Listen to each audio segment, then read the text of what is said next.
can't sit still now, have I? Probably the sun's, all the lights changed from this morning, but hey, you know, we're professional, we go with the flow. A nice big black board. How lovely.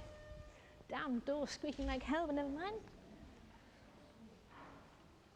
So, what I say to my students when they're painting a portrait is just pretend it's a cup with a couple of handles. Don't be afraid of it. I mean, painting a living human being is a bit daunting, but we just pretend it's another pot. A lovely pot, of course. And I have to respect the event. I have to respect the fact that he is more important than my daub. Right. I can't compete with him. He's gorgeous. Off we go. So where do I start? Who can remember where we start? Biggest shape of tone. Bravo, Flora. Where's the lightest tone? Anybody? Forehead. Where's the darkest tone? Jumper. What part of the jumper? You've had a good teacher, Flora.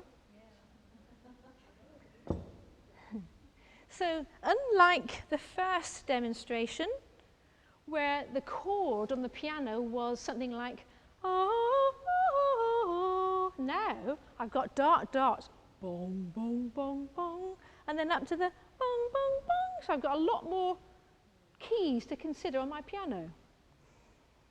Hard work, but for you, I'll do it. Biggest shape of tone first. Exactly the same procedure as the still life.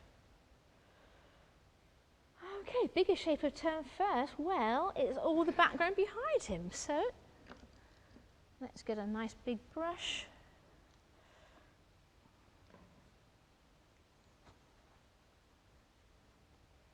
If you clean your brush, you've got to dry it well so it doesn't get dirty. Squinting like mad so I can feel the tones.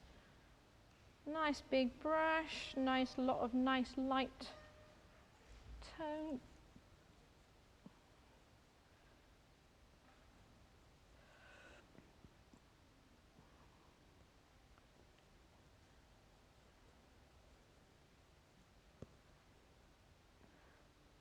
Make sure that's, I'm just going to tighten that so it's nice and secure. So as I said, this sort of size would be a mere postage stamp for Robert, who's used to 50-foot canvases, but we can't all be giants. Quite a lot of the paint, a little bit of water, and off we go. Okay, biggest shape of tone first.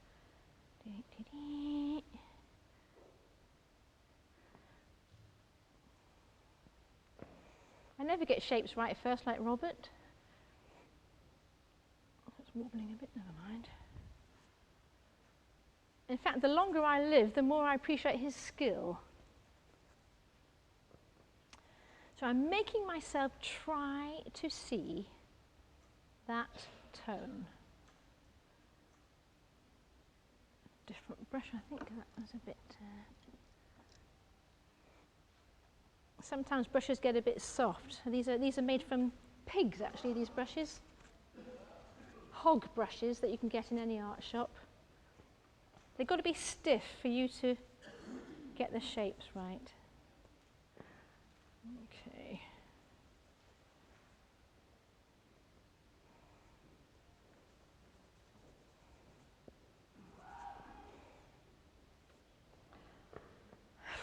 Okay, that's that, something sort of.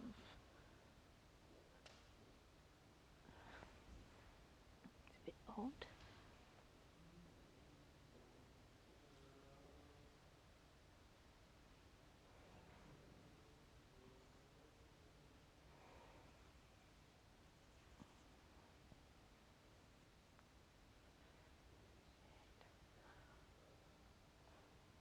So it's a slightly more complicated arrangement of shapes.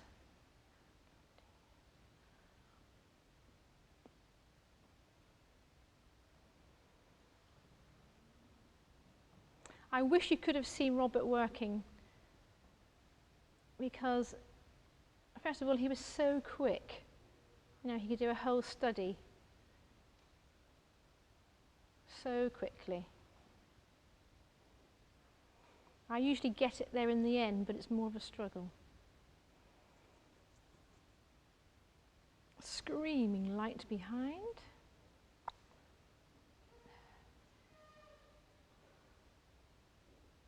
Shape of the tone. What is the shape of that tone?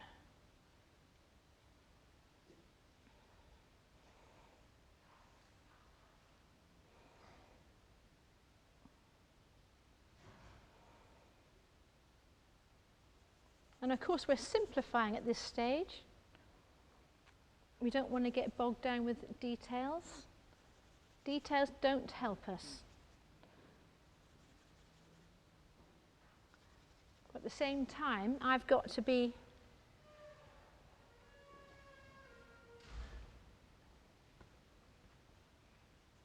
conscious of every square inch, so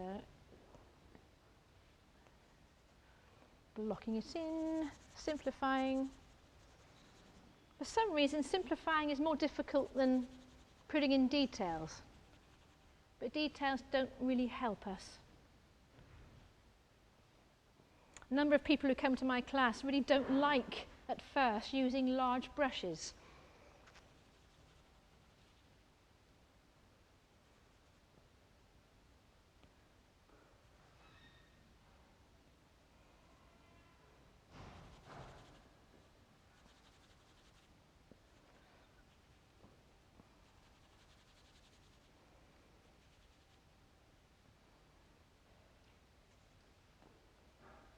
Actually, you paint quite differently when you're standing as opposed to sitting.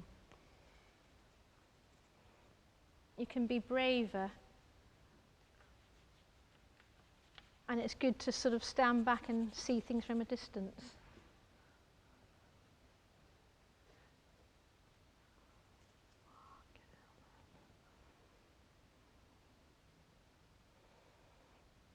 Just a little bit up there. Goes there.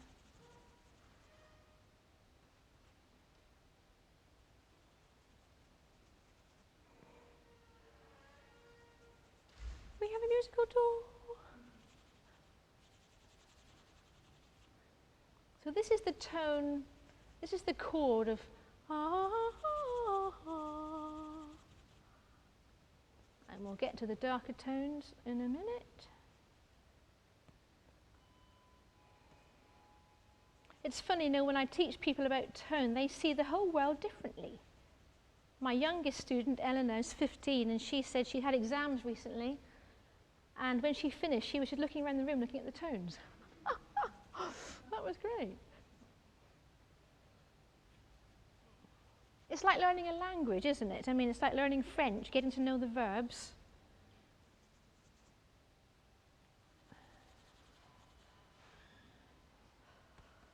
That's the biggest shape of tone. Down there as well, similar. Paint flying everywhere. Okay.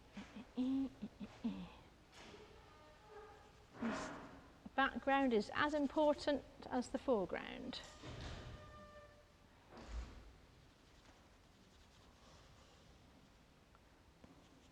I remember one really wonderful painting day we had with Robert. There were about 6 of us painting in his studio all day. Models, all black and white. I think it was all black and white work. And he ended up doing we were doing 6. I think we did about 3-foot square boards. We were all quite tired, and Robert said, "Anyone feeling quite tired that they can't really do much more?" We all sort of stoically kept quiet, and he said, "Well, that's a bad sign." It was a trick. Biggest tone, okay. Can I see that tone anywhere else? Well, part of the face is quite confounded door. Quite light. Just Just going to block in something which is just confusing me. More white paint.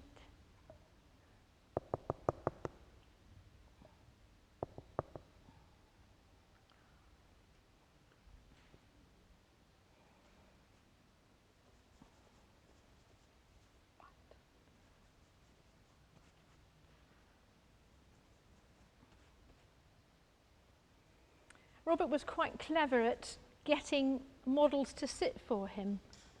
Although when I think about the days in London when he had 30 studios, crammed with people with problems, I sometimes wonder how he concentrated.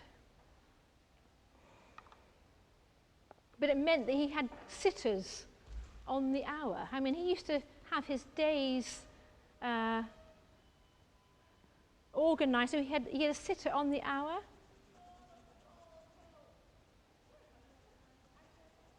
The most important thing for him was models. Okay, let's see.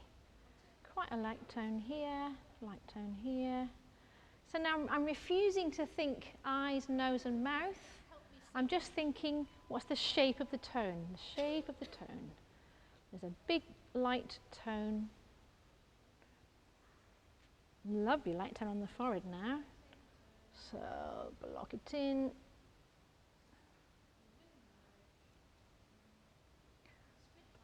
As the light goes down the face, it gets a little bit darker. A bit more light somehow.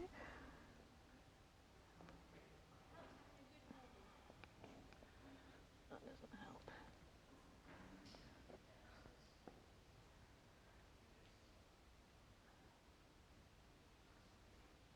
Okay, okay. You often find that noses, they catch the light, so they're the lightest bits. And, you know, as I said, it's very hard to give the impression of something three-dimensional on a flat surface, but the lighter the tone, the more it'll come out. Hopefully. And I forgot to say that when people are learning, it's easier to... But it's just having the courage, I suppose, to make one think about the shape and not what it is. Having the courage just to block it in. Well, I tell you, it's a lot easier on black and with a big brush and with the knowledge of tone than it would be in any other way.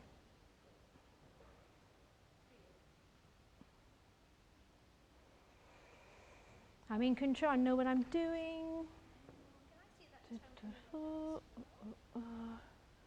I remember saying to Robert when he was painting me once that if my painting looked like that, I'd be very worried at this stage.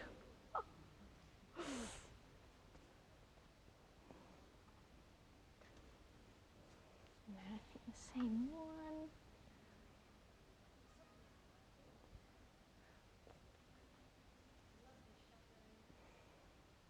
All he is an arrangement of tones, and all we are, an arrangement of tones. A little bit of tweaking here. Dit.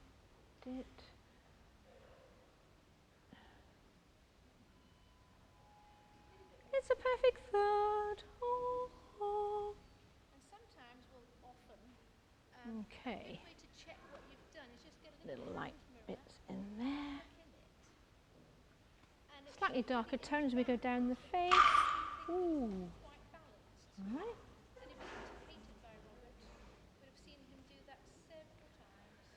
Right.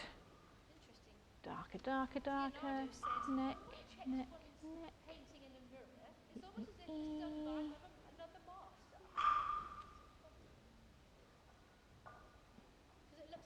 This is nothing compared to Robert's studios. Imagine, he had one morning, he had a man who'd hung himself in his studio. He had to clear up the sick from the tramps. I mean, this is nothing. I can handle this. Oh, where am I? Yes.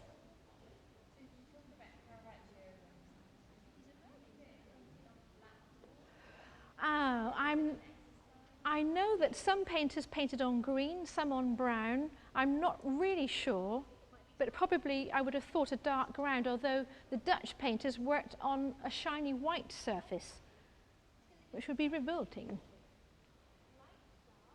I'll do a question and answer thing at the end, so I'll just concentrate just for the minute. Lovely light on the forehead there. Oh, yummy, yummy, yummy. Let's get that in. Yummy. When I painted Richard yesterday, I said, can you see yourself emerging, darling? Because I had a mirror set up so he could see, and he said, yes, but I wouldn't like to meet him on a dark night.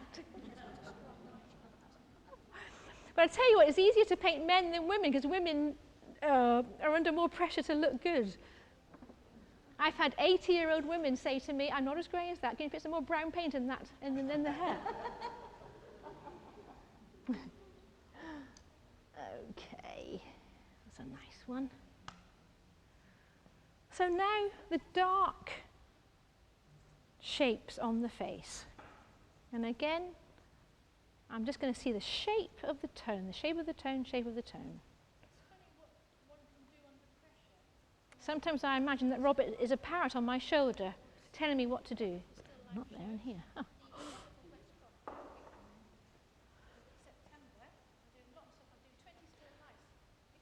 Okay.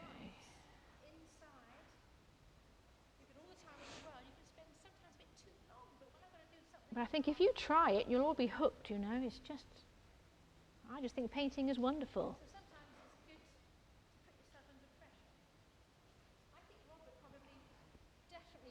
This is the scary bit now. This is the scariest bit now. Look, see? Help! Where's he gone? Oh God, help! It's terrifying. It's terrifying. I'm terrified. Where's he gone? But it's all the same tone. If you squint at him, it's all the same tone. So I've just got to do what I see. I'm too much of a purist to make things up. But of course, it just helped me so much watching Robert work.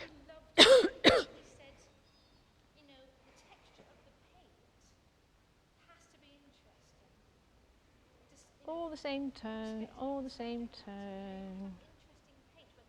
He will emerge. Squint like mad. Up here, the same tone. Just a slight tone to your right, very slight to the right, a bit more. That's lovely. It helps having a good model.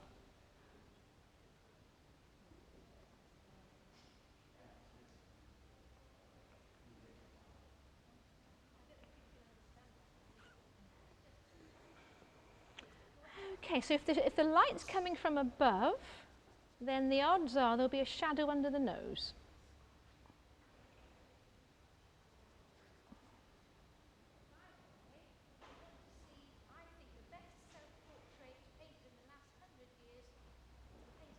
And I forgot to say that when people are learning, it's easier to have a dramatic light.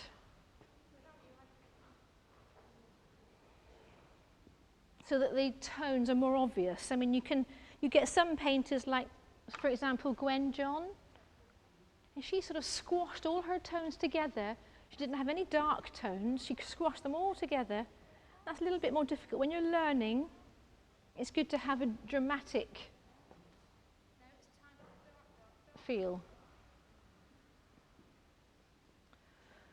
Okay, what's the next? Any more? Can I see that tone anywhere else? Well, I think yes, a little bit. Next to the nose. I'm still squinting, squinting.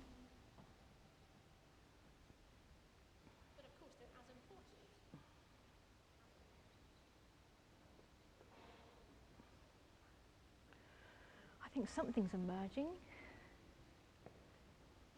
Lovely shadow coming down here. Oops. That's there and there. I just think it's so wonderful that we've got all of these paintings here today. A little bit more fiddly when we come to these tricky shapes. And sometimes, well, often, A good way to check what you've done is just get a little hand mirror and look in it. And it shows you the image backwards, but it shows you things that are not quite balanced. Anybody who was painted by Robert would have seen him do that several times. Interesting. Leonardo said, when one checks one's painting in a mirror, it's almost as if it's done by another master. So funny. Because it looks unfamiliar, it looks back to front. But it means that you can see things that aren't quite right. Okay. Put a little shape in here. I think he's emerging, you know. Dark, dark, dark. I think it might be time to do the next biggest tone, which will be his dark coat. And obviously, it's going to be the same relationship. Light, dark, so light, dark, lighter, darker. It has to be the same. It's the same light source, so you need my dark brush now. Where is my dark brush? Okay. It's amazing actually how light a black coat or black object can go when it's got a strong light on it.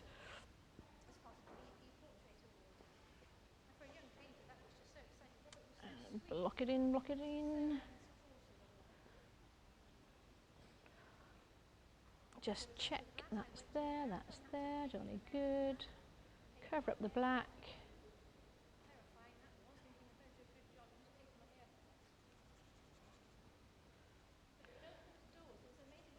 The hand down there.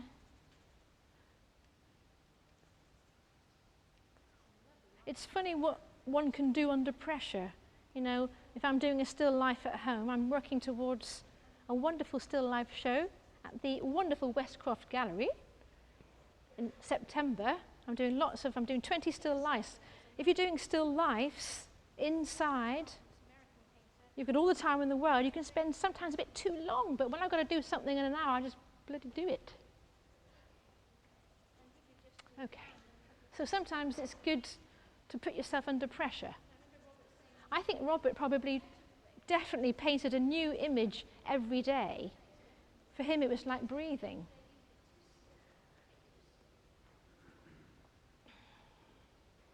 The relationship between head, arms. Where else can I see that tone? Well, it's going across here. Lovely. Nice, dry, scumbly brush. Something I forgot to say earlier was that Robert really loved paint, and he said, you know, the texture of the paint has to be interesting. Just, you know, irrespective of the subject matter. You know, you have to have interesting paint, whether you're an abstract painter, figurative painter. It's got to be interesting. And he really loved the stuff. You know, he was like he was drinking it, or eating it. He used to breathe in paintings. If I took a painting to show him, he would breathe it in, breathe in the colours.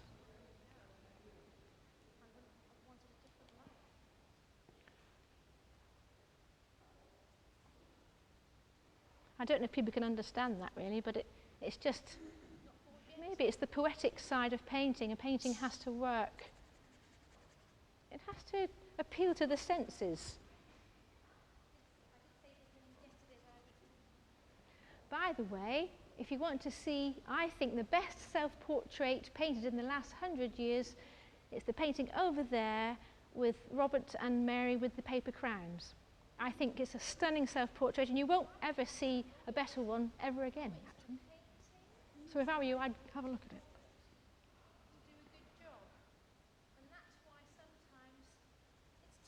He must have painted about, I don't know how many thousand self-portraits.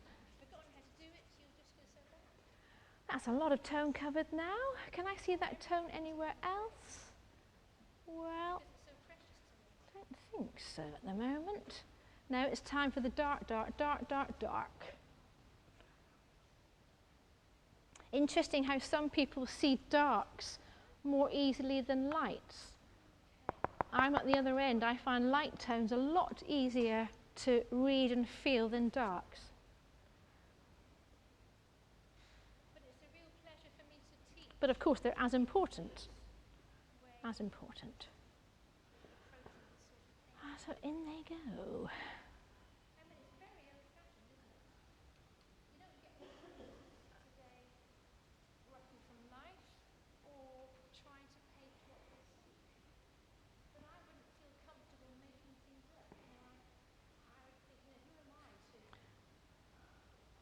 I just think it's so wonderful that we've got all of these paintings here today for us to enjoy.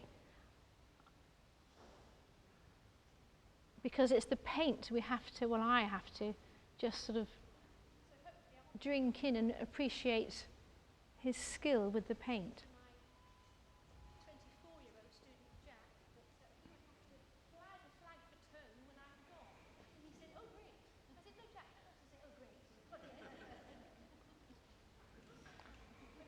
Dark, dark, dark in here. See, I'm in control. I'm in control. My palette tells me I'm in control. Darks, lights, different brush. I'm holding on to every thought. They're all clean and clear. We don't worry. There's a lot of pressure being a portrait painter to do a good likeness, you know. It's a bit of a pressure. But actually, it's not the most important thing if you're a serious painter.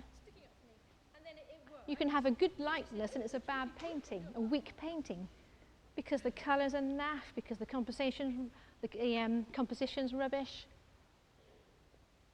And you can have a good painting that's not a good likeness. But of course, if there is a likeness, then it impresses people and I get some money. Ha! Yeah, this is good.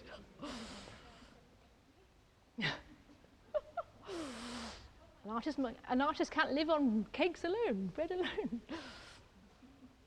But I suppose for me, painting has opened all sorts of doors. In 1991, I had a self-portrait in the National Portrait Gallery in London as part of the BP Portrait Award. And for a young painter, that was just so exciting. Robert was so sweet. He was so supportive of that. As a result of that, I went to America and had to paint an American man. He paid for my airfare. Terrifying that was, thinking I better do a good job. He just paid for my airfare. But it opens doors, and it's amazing what you can get away with being an artist, actually. Oh. Right. Some lovely light tone on the hand there. I've just got to get that in. 3, 4. Beautiful tone on the hand there.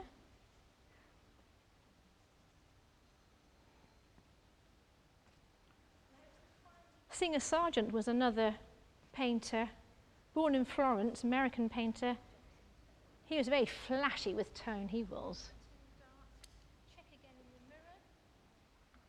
And he could just do a hand in a couple of strokes, made it look so easy. But I remember Robert saying one day that he was out of the race. How funny to describe it as a race, but he said at the end of the day he was a bit too slick, a bit too slick.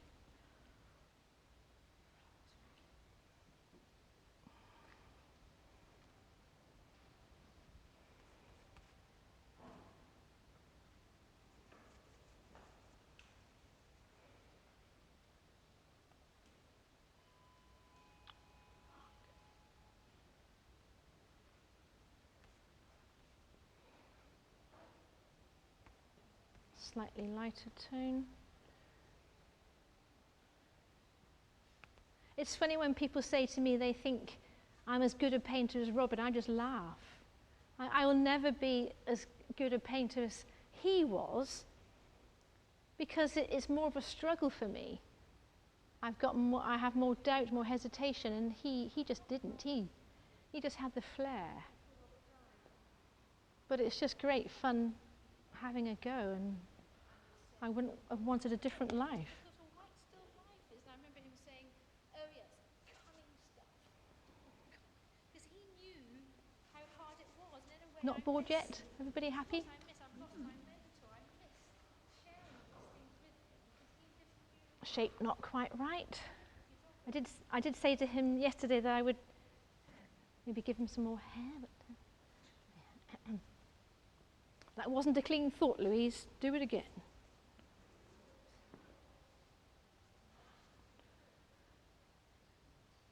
So I feel like I owe it to painting, and I owe it to Robert to do a good job. And that's why sometimes it's terrifying starting a new painting, because you think you might have forgotten how to do it. If you've forgotten how to do it, you'll just feel so bad. So before every painting, I'm afraid, because it's so precious to me. Ears are so flipping hard. It's getting better. Okay, what are the tones? Dark on the head.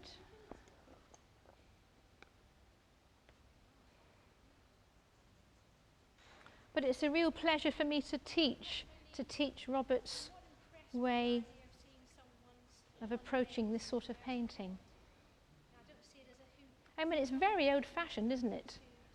You don't get many painters today working from life or trying to paint what they see. But I wouldn't feel comfortable making things up. You know, I would think, you know, who am I to make it up and not be inspired by what I'm seeing?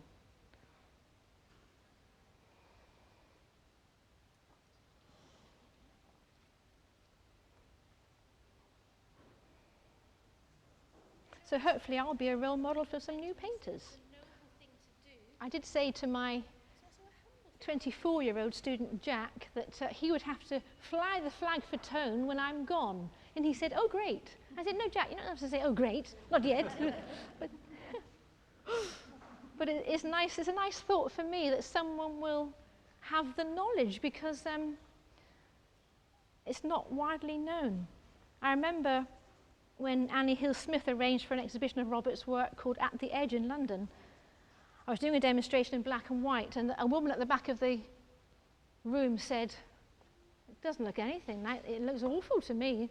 And Nahum Shower said, "There are only about 3 people in the country that can do what Louise is doing today." So I just thought, thank you, Nahum, for sticking up for me. And then it worked, and she said, "Oh, it looks really good from here now."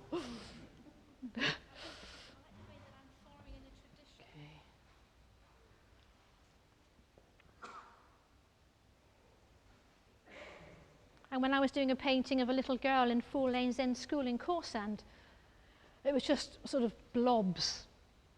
And a little girl said it looked like a pig to her. I just had to hold my ground and think, "Come on, Louise, you can do this."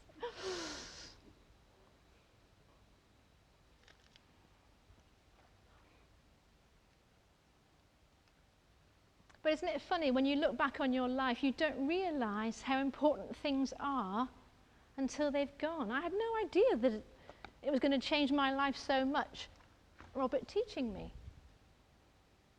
But I don't know what I would have been doing if I hadn't had his teaching. I might have been a bad painter or an illustrator or...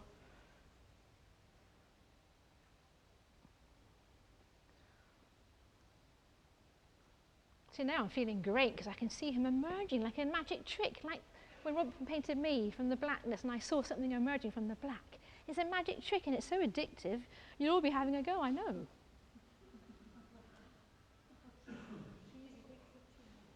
Oh.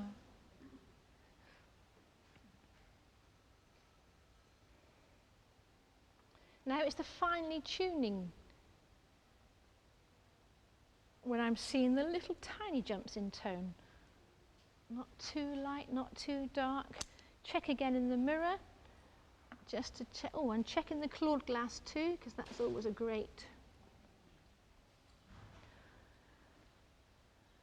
Yes, okay. That comes down a bit more.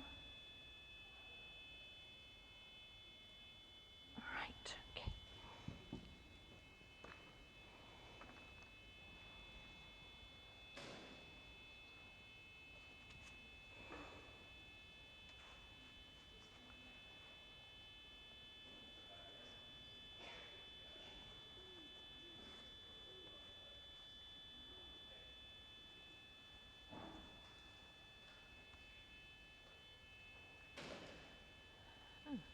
changed. Okay, that comes out.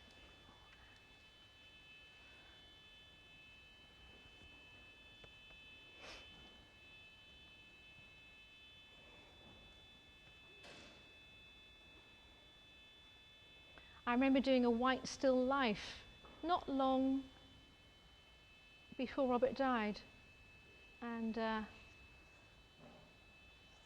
I just said, "Oh, Robert, I've forgotten how difficult a white still life is." And I remember him saying, "Oh yes, cunning stuff," because he knew how hard it was. And in a way, I've lost my mentor. I miss sharing these things with him because he just knew the difficulties of it.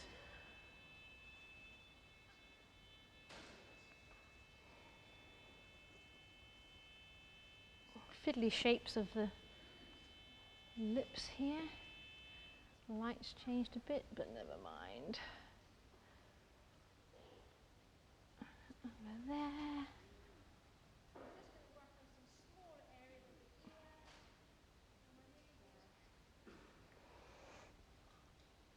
Really weird shapes sometimes, these little small areas.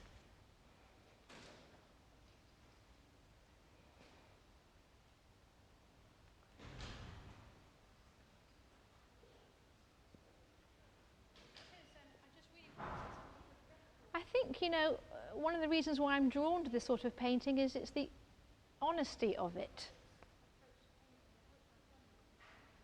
and the humility of it. Wow, that's different.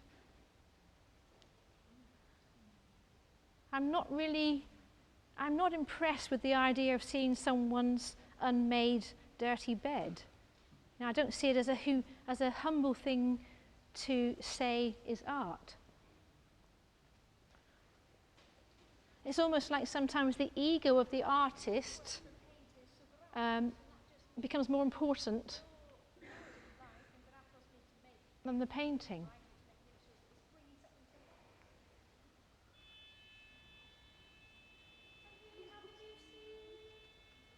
Mustn't forget the other ear.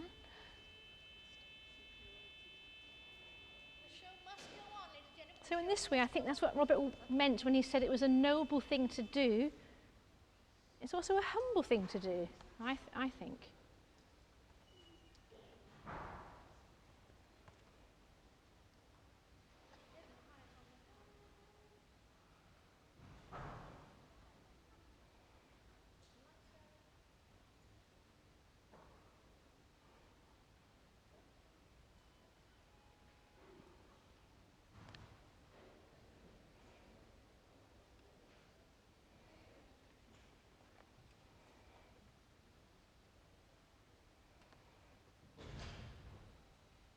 I also like the fact that I'm in good company, that I'm doing exactly the same thing as Rembrandt. The procedure is the same. I don't have to make my own paints. I like the way that I'm following in a tradition.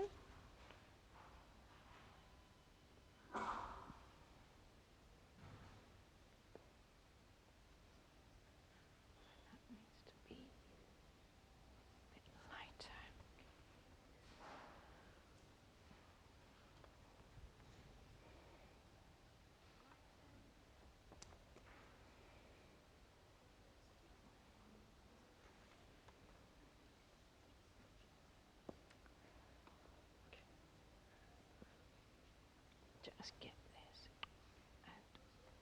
and over there.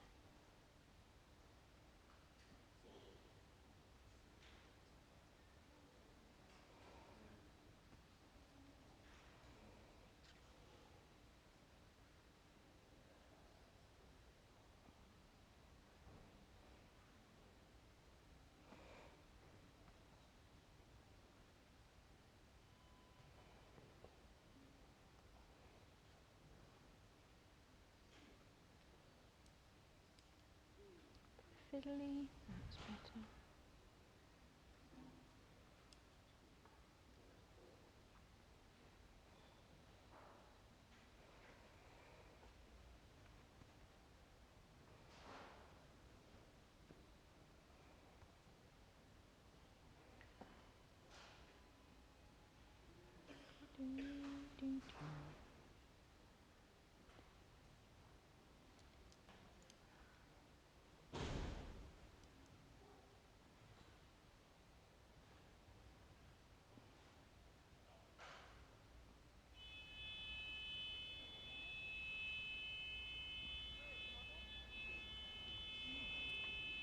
That is.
Ah.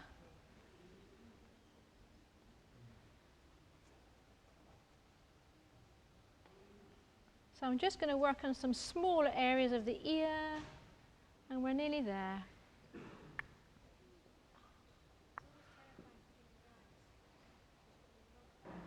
A bit too dark. A bit too dark.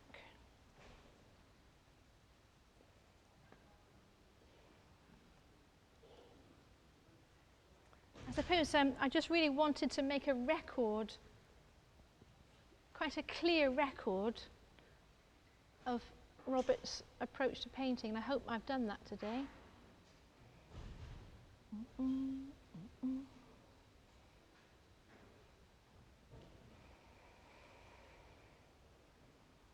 little bit more subtle on the nose.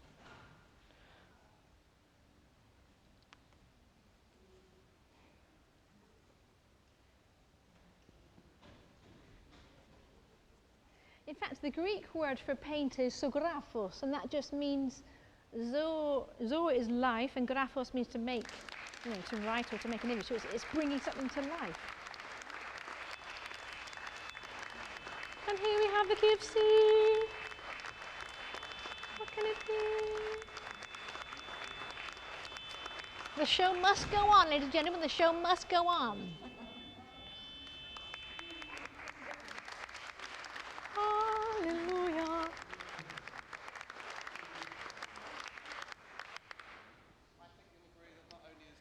A little highlight on the hand. Oh no, not a highlight. Bit lighter, a bit lighter.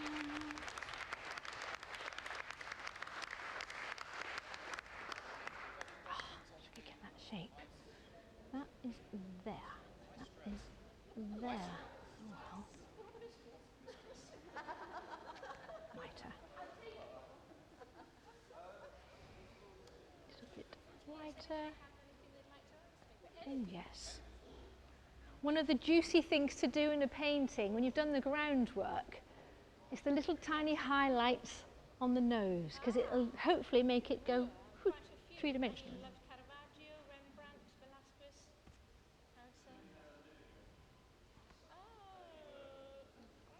He never talked of one, so I think he was back in 300 years before. His favourite gallery. Let's see if it is light enough. He opened his mind to abstract art and different types of art. But Lighter. Going to the Nash, and he memorised where every painting was exactly 300 paintings. And then one day they moved all over the place, and it was totally obsolete. But I think the masters. He never mentioned it, so I don't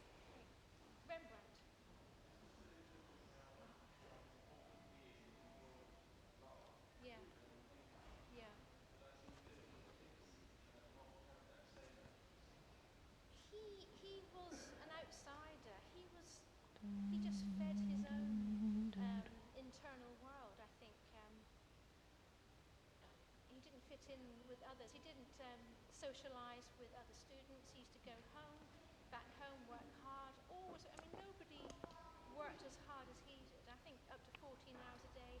It was quite a long shadow to be underneath when you were a student. But I think it's all self-taught stuff and self. His mother encouraged his painting. He was inspired by seeing a film about Rembrandt when he was about 11, I think. He just seemed to feed himself.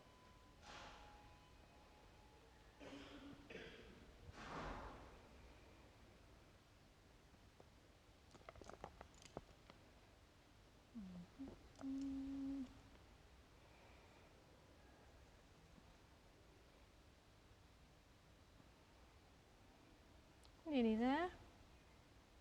My heroic model.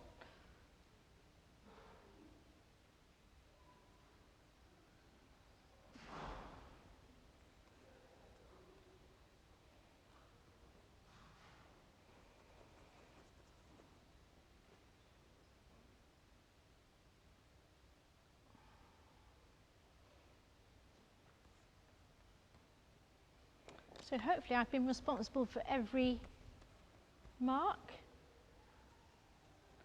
to please the maestro.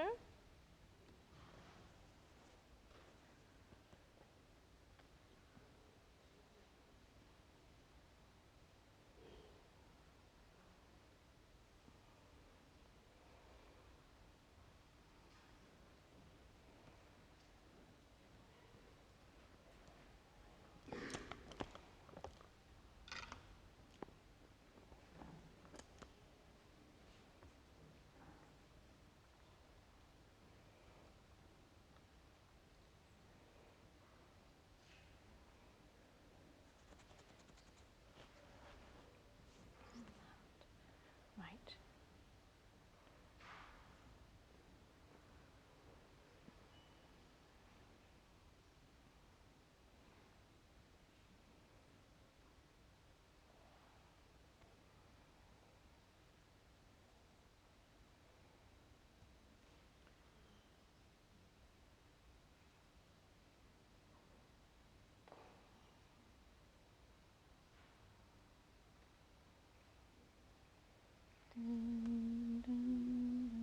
It's always terrifying putting in the eyes in case you put them in the wrong place.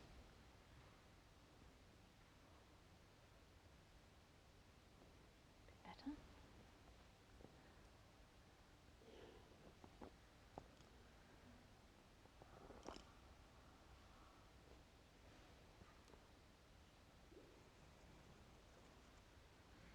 Just going to bring this down a bit.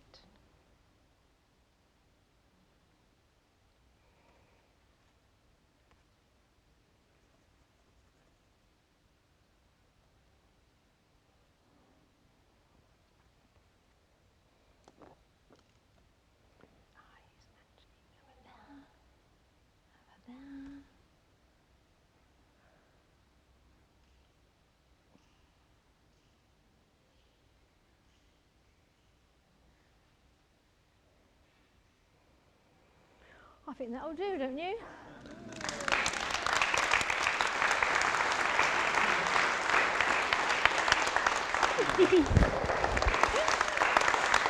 Well done. Thank Brilliant. you. Brilliant. Thank you.